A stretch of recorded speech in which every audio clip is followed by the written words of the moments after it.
Hello, I'm David Lemieux, and here to talk about Dave's Picks Volume 10, which you're probably aware is from December 12th of 1969 at Thelma in Los Angeles, California.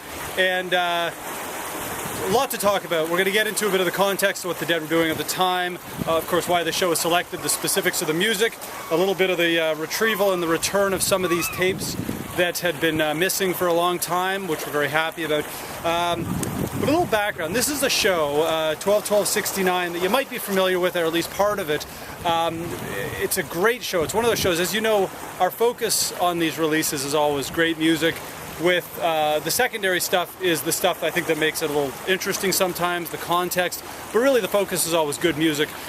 And this show certainly does fall into the sphere of good to great, actually really great Grateful Dead music for the most part, and there's a lot to talk about. So this is the show that we had long considered releasing many, many years ago, but we'd always been missing the first reel, the first maybe 40 minutes or so.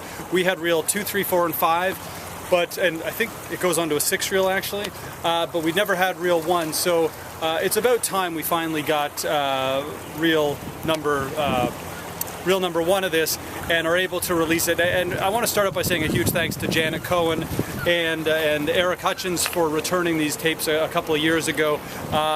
Dave's Picks Volume 6 about a year ago was drawn from these same tapes. Same with this one. And a little bit of other kind of context. We'd really given a lot of thought into releasing the night before, December 11th, which was also amongst the tapes that were returned. But the 12-12 show is simply a better show. 12-11 has some great stuff. If you subscribe to the Dave's Pick series this year, you got the bonus disc, or you'll get it, I should say, which is from the night before, December 11th, and it's really magnificent stuff. The bonus material, but you'll see all about that when the CD comes. We'll really just talk about 12-12-69 now. Sorry, I'm kind of balancing on a couple of rocks, so if it seems like I'm a little unsteady on my feet, I probably am, and that's why. So a lot going on. Okay, as we talked about a year ago when we did Dave's Picks Volume 6, which was partly from about a week after this. This was these shows at Thelma in Los Angeles. Incidentally, thanks to our good friend Gary Lambert, who wrote the liner notes for this, and thanks Gary, did a great job as always. It was determined that the venue was never really called the Thelma Theater, or the Thelma. It was just simply called Thelma. So that's a little bit of a historical correction that we're glad to make, called simply Thelma. And anyhow, so if you hear me referring to Thelma or Thelma Theater or whatever it is, it really is just plain old Thelma, which is reflected in the packaging. And so about a week before this, the Dead played Altamont. No, sorry, they didn't play Altamont. Altamont took place, the Dead didn't play Altamont, the Rolling Stones did, of course, and largely to disastrous results on every level. For a really good account of it, I do suggest you read Sam Cutler's book, You Can't Always Get What You Want, about his time with the Rolling Stones and the Grateful Dead. Really, really terrific first-hand account, the best one I've read of Altamont. Great stuff. So just a few days before this, Altamont took place, and then the Dead went to LA, which I think was good timing, that they got the heck out of the Bay Area, and they played December 10th, 11th, and 12th. The 10th featured Stephen Still sitting in, a really good show. The 11th had some great stuff. Overall, it was a very up and down show. Again, as I mentioned, we tried to make that into a release, but there was too much kind of mediocre, low-level stuff that didn't quite balance out the great stuff that is mostly on the bonus disc. But December 12th, once we started thinking about it, we realized, wow, we now have the complete show thanks to Janet and Eric. Maybe it's time to release that. So we put a lot of work into it and came up pretty quickly with, yeah, this is the one. This is, again, not only is it a great show, it's a big show. This is an important show. So it just seemed like the time was right to get something out from this era. A couple of interesting things. If you're a Pigpen fan, and I'm guessing you are, there are 8 Pigpen songs at this concert, and that's a lot of Pigpen, and it's not too much. It's the perfect amount. There's a great, my favorite actually, version of Easy Wind. I think later in January of 1970, about 4 or 6 weeks after this, that's when Easy Wind was really peaking. But this version has just such a perfect groove to it, just a wonderful, exceptional version of Easy Wind. There's a Next Time You See Me that's got the slowest tempo you've ever heard, but it works really well. It's truly a blues version of Next Time You See Me.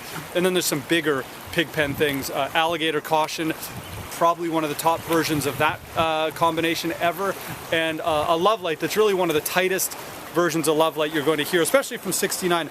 If you think about the version of Love Light that was on Dave's Picks Volume 6, I think a word for it could be, I hate to use the word sloppy, but at times it was a little sloppy.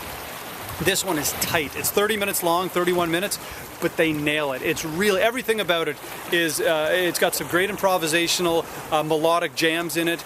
Pigpen is just on the top of his game, and the band behind Pigpen. So you've got that, you've got all this great Pig, you got I'm a King Bee, you've got Hard to Handle, Good Lovin', all the big Pig. Another interesting thing, aside from the Pigpen, the Dead play 7 of the 8 songs that would appear on Working Man's Dead 6 months later when it came out in June of 1970. The only exception is New Speedway Boogie, which of course they didn't write until this coming week. This show takes place December 12th. Altamont took place 5 days before this, and it was in that kind of week-long, week-and-a-half span before they played at the Fillmore on December 19, 2021, when they debuted New Speedway Boogie, that they wrote the song, that Hunter and Garcia wrote it, and the band worked it up and perfected it. I don't know if it was ever perfect, but it was, at least the earlier live versions, but it was really good and interesting, and just a great jam song for the Dead. So that's the only song from Working Men's. Now, in addition, you've got a lot of kind of older Dead, Cold Rain and Snow. I Know You Rider attached to China Cat, of course, which was kind of a new pairing in the later part of 1969. They'd always been separated until then. So you've got a lot of that stuff. Now, a couple of things that I do want to point out, or one thing in particular. Now, I know I always talk about the big songs, Dark Star and the other one, and in this case, Alligator and Caution and Love Light and things like that. But I want to point out the second song of the night, Me and My Uncle, a song that I don't think I single out very often here as one of the bigger songs, the better songs of the night. But hearkening back to Aoxomoxo, or Oxomoxa, however you pronounce it, in St. Stephen, Weir lets out this kind of really kind of tribal scream. It's just, you know, it's like he's hit this level of ecstasy, and he lets out this great scream in St. Stephen. You know what I'm talking about. In this version of Me and My Uncle, which is really good, it's a very tight version of Me and My Uncle, Weir does the same thing, and as you're listening, you'll hear him, again, second song of the night, he belts out this great scream right in the middle of Me and My Uncle, I think demonstrating how much fun he was having, how good it was, but it's those kind of things. A lot of people ask, you know, what makes a great Dead show or a great version of a song, or however people want to kind of quantify that stuff, and it is really tough. It's that X factor. But it's things like that, those little things that are, I don't think they make a great show, but they certainly indicate that the band was certainly having fun. And then the third song of the night is the aforementioned Easy Wind, which is, again, really one of the best versions I've ever heard. And interestingly enough, they played it the night before on December 11th at the same venue at Thelma, and it's very short. It's about 5 or 6 minutes long, whereas this one is the full 9 or 10 minutes long. And the one the night before, it's tight, it's concise, but it doesn't go anywhere, it doesn't jam. This one has the full array of jams, harmonica and Weir guitar, and Jerry belts it out on the guitar, and it's tight. They really nail it. Again, this version of Easy Wind, I think we'll get it up as one of the listening party tracks, so tune in. But I think everything they played at this show from that would appear on Working Man's Dead is it played exceptionally well. It's one of the best versions of High Time from 1969. Oftentimes in 69 it was a little draggy, it dragged a bit. Sometimes a little sloppy High Time. This one they nail. The Dire Wolf is just really upbeat and terrific.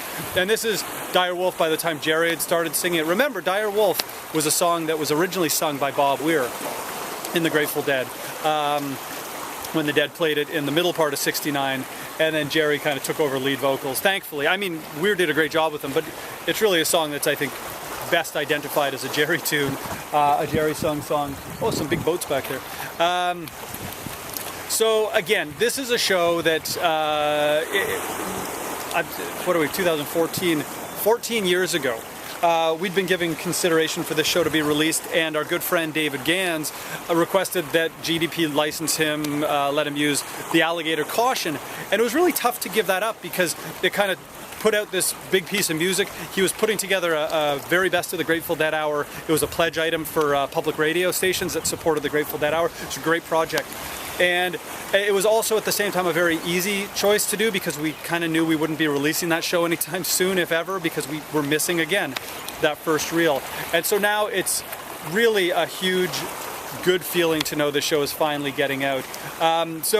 Again, very interesting set list, a lot of Pigpen, 8 Pigpen songs, 7 songs on Working Man's Dead. First set ends with Love Light. That's pretty rare. And the night before, interestingly, ended with Dark Star, St. Stephen, the 11, Cumberland. So interesting that they were in the habit at the time of ending first sets with giant jams. Kind of like that. And then the second set, another great thing to talk about. Uncle John's Band, which had debuted about a week before this in San Francisco, is given another, I think it's the second version. And so Uncle John's Band appears here, and it goes into He Was a Friend of Mine. And it isn't one of those big versions of He Was a Friend of Mine. They did some great ones in the spring and summer of 1969 that lasted 8 or 10 minutes long, just really great. This one is a little shorter than the He Was a Friend of Mine, but it's just beautiful. It's a really interesting version. And then the Uncle John's Band, the melody of the song was a little different from what the melody would become when they recorded it 3 months later for Working Man's Dead.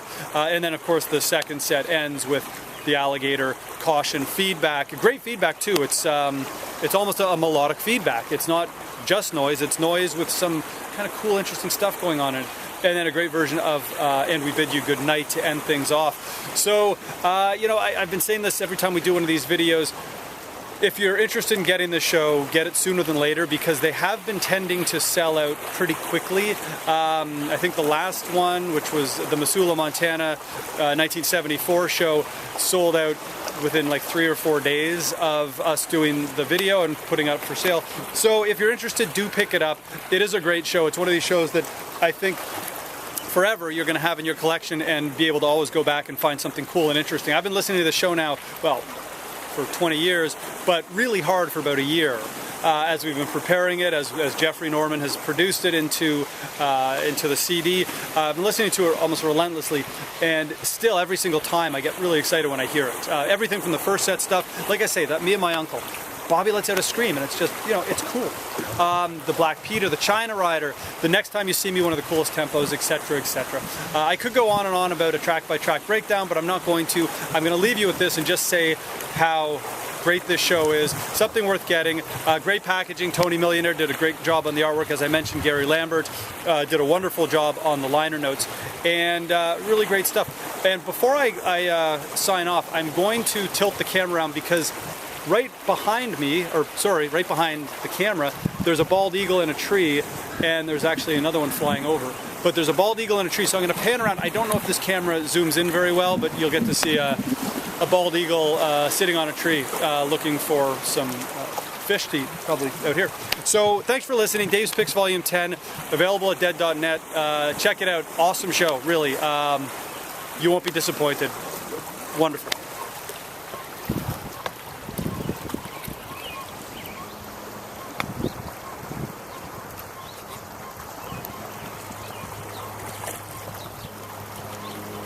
I think that's the best zoom I can get, but that eagle, that bird on top of a tree is a bald eagle. It's an immature bald eagle. It hasn't turned head or tail fully white. It's probably about a year old. So there you go.